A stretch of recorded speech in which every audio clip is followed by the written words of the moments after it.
दोस्तों बहुत से ऐसे काम होते हैं जो हम करना तो कुछ और चाहते हैं लेकिन हो कुछ और जाते हैं, लेकिन फिर भी वो सही हो रहे होते हैं। तो इसी तरीके से कई सारे ऐसी टेक्नोलॉजी है, कई सारी ऐसी इन्वेंशंस हैं जो कि मिस्टेकनली हुई हैं लेकिन हो सही गई हैं। जैसे कि 1945 के वक्त में पर्सी स्पेंसर काम कर रहे थे क्रॉस इलेक्ट्रॉन और मैग्नेटिक फील्ड के ऊपर, जिससे कि मैग्नेट्रॉन क्रिएट हुई, यानी कि एक हाई पावर्ड वैक्यूम क्रिएट हो गई, जिससे कि उनकी जेब में रखी चॉकलेट बार पिघल गई, जिनसे उनको आइडिया आ गया फिर माइक्रोवेव्स का, जिसके बाद में उन्होंने माइक्रोवेव का पेटेंट करवाया। तो यहीं से माइक्रोवेव ओवंस का इन्वेंशन हुआ था, जिसके बाद में आज भी हम उसको यूज कर रहे हैं। अब इसी तरीके से दोस्तों 1928 के अंदर एक स्कॉटिश साइंटिस्ट थे जिनका नाम था सर अलेक्जेंडर फ्लेमिंग, जो कि एक कल्चर टेस्ट कर रहे थे, शायद यूरिन का सैंपल था वो। तो वहां पर ये उस सैंपल को ही 2 हफ्तों तक भूल गए थे उसका टेस्ट करने के बाद में, जिसके अंदर एक बैक्टीरिया डेवलप हुआ जिसका नाम था स्टेफिकोकस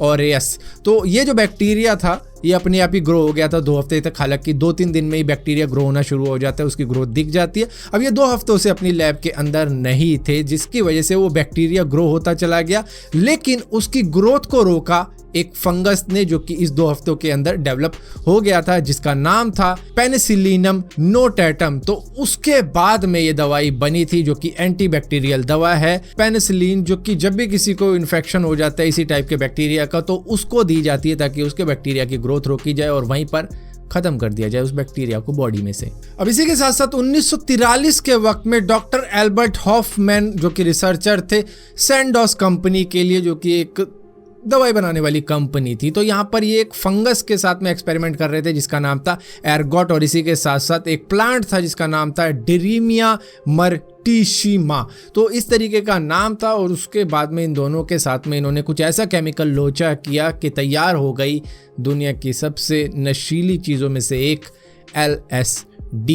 दरअसल हुआ क्या कि थोड़ा सा मटेरियल इनके हाथों पे चला गया, और हाथों पे जाने से इनकी जीभ तक पहुंचने में उसको देरी नहीं लगी, जिससे कि इनको थोड़ी सी बेचैनी होने लगी, थोड़ी सी बेहोशी आने लगी। लेकिन कहने लगे कि हालत इतनी ज़्यादा बुरी नहीं थी मेरी उस वक्त में, मतलब ये सारी चीज़ें तो हो रही थी, मैं अपने मतलब कंट्रोल में नहीं था, मैं थोड़ा सा बेहोशी की हालत में था, लेकिन वो दुनिया थी थोड़ी इमेजिनेशन वाली। तो उस हालत में ये पहुंच गए जहां से इजाद हुई LSD, जिसको नशे के लिए यूज करते हैं लोग। इसी के साथ साथ दोस्तों 1826 के वक्त में एक ब्रिटिश केमिस्ट थे जिनका नाम था जॉन वॉकर, जो कि एक केमिकल के साथ में कुछ गड़बड़ी सी कर रहे थे और गलती से एक डंडी के ऊपर वो केमिकल लग गया। अब उसको छुड़ाने के लिए इन्होंने एक दीवार पे घिसा उसको, जो बनी थी एक स्टोन से जिसका नाम था हर्थ।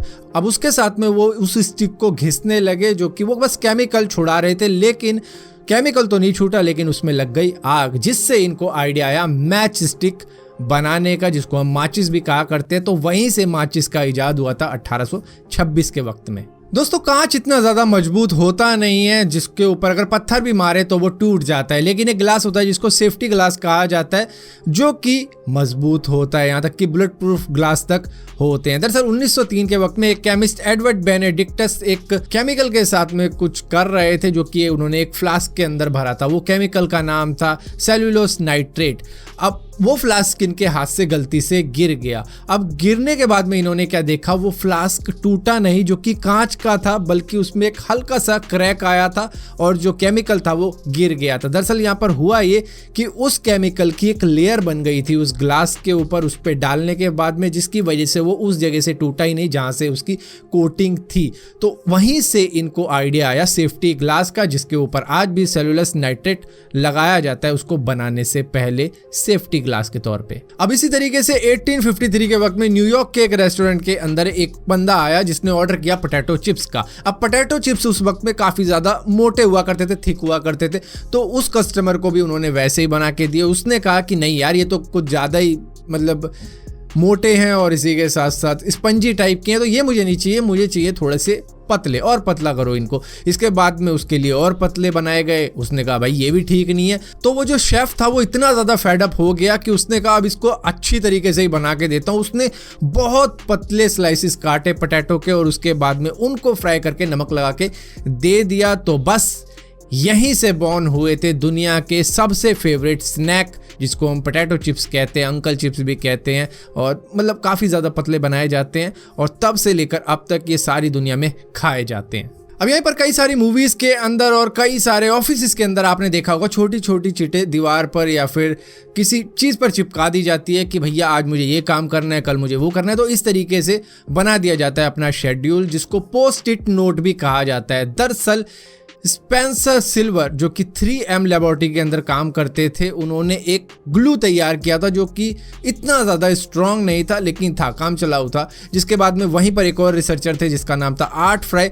उन्होंने क्या किया कि यार इसका यूज़ वैसे तो हो नहीं रहा, तो चलो मैं इसे ले जाता हूँ। चर्च के अंदर वो ले गए, थोड़े बहुत जो फर्रे वो लेके जाते थे, क्या करते थे वो वहाँ पर गाना वाना भी गाया करते थे। तो वहाँ पर वो छोटी छोटी चीटें चिपका लिया करते थे वहीं पे जहाँ पे गाना गाते थे, ताकि वो लाइनें वाइनें भूल ना जाए। तो वहाँ पर इस तरीके से वो चर्च में गाने वाने गा लिया करते थे। और यहीं पर पोस्ट इट नोट का इन्वेंशन भी इसी तरीके से हुआ था, जिसके बाद में इसका पेटेंट या ओनर 3M को कहा जाता है, जो लेबोरेटरी है जहाँ पर ये ग्लू तैयार किया गया था। अब यहाँ पर दोस्तों आप में से बहुत से ऐसे लोग होंगे जो कि नॉन स्टिकी पैन के अंदर खाना वाना बनाते होंगे जिसमें ऑयल लगाने की जरूरत होती भी नहीं है। तो उसको बनाने के लिए आपको थैंक्स करना पड़ेगा केमिस्ट रॉय प्लंकट को। दरअसल ये CFC के ऊपर काम कर रहे थे, जो होता है क्लोरोफ्लोरोकार्बन, जो कि एनवायरमेंटल का सबसे बड़ा दुश्मन होता है। इससे क्या होता है कि पृथ्वी की ओजोन लेयर को ये डिस्ट्रॉय करने में काफ़ी ज़्यादा मदद करता है, जो कि एक अलग तरीके का केमिकल होता है। तो ये फिलहाल के लिए एक नए टाइप का केमिकल तैयार कर रहे थे 1930 के अंदर, जो कि क्लोरोफ्लोरोकार्बन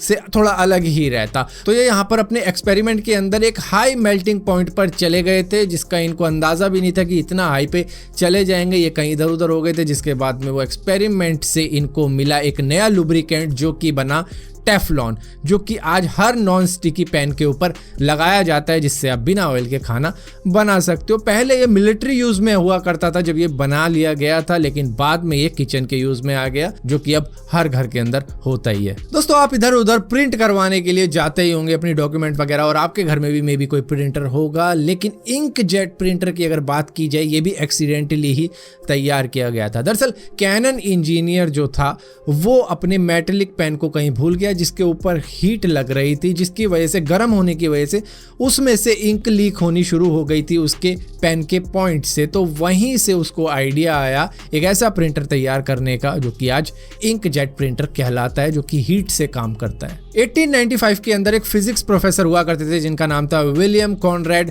जेन। तो ये कैथोड रे ट्यूब के ऊपर काम कर रहे थे, जिसके आगे इन्होंने एक थिक व्हाइट पेपर लगाया, जिसके बाद में इन्होंने देखा कि एक नई तरीके की लाइट आनी शुरू हो गई थी, जो कि एक न्यू रे डेवलप कर चुकी थी, जो कि बाद में इनको पता लगा कि सामने जो इमेज बन रही है वहाँ पर ये लाइट हार्ड ऑब्जेक्ट पे तो पार नहीं हो पा रही है, लेकिन जो भी नॉर्मल ऑब्जेक्ट हैं उनके पार जा रही है, जिससे कि इनको एक अलग ही तरीके की इमेज मिली, जिसको आज हम एक्सरे कहा करते हैं। सो यहाँ पर दोस्तों इस वीडियो के अंदर इतना ही था। ये कुछ इन्वेंशन थी जो कि गलती से कर दी गई इन इन्वेंटर्स द्वारा। तो अगर इस तरीके की वीडियो आपको पसंद आती हो तो इस वीडियो को लाइक जरूर करना, शेयर जरूर करना, और इसी तरीके की और भी वीडियो देखना चाहते हो तो इस चैनल को सब्सक्राइब जरूर करना, और सब्सक्राइब किया है तो बेल का आइकॉन जरूर दबाना, वरना आपको मालूम भी नहीं चलेगा मैंने कोई वीडियो डाली भी है।